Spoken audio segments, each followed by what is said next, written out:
This is Oliver Slope with Blue Line Futures coming to you from the floor of the CME here in Chicago with your livestock roundup. And we have seen the funds extend their length here this week in the live cattle market, pressing up against contract highs for the April contract, 130.45. We ticked it to the T, came off of a little bit.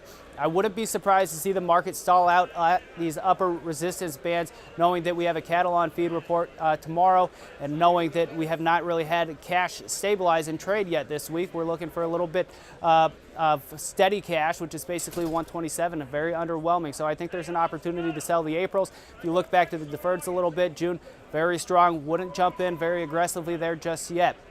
Now looking at the feeder cattle market, Aprils again are the point of interest. 150.20 is kind of the big area for us. This is previously important price pocket going back to October and November. If the market fails to get out above this line in the sand with conviction, I wouldn't be surprised to see the market retreat as we look to round out the week. Key technical support for that April feeder cattle contract, 148.50. Now wrapping things up with the lean hog market, which is where all the fireworks are. Limit up, expanded limit up for a lot of the contracts. Now this basically throws all the technicals out the window as they become completely irrelevant in this type of market environment. Now we are extremely overbought on the RSI, the relative strength index, but overbought does not mean sell.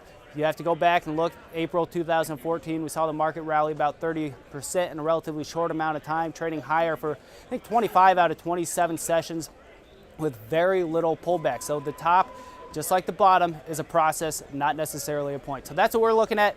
That's what you should be looking at too. This has been Oliver Slope with Blue Line Futures from the floor of the CME.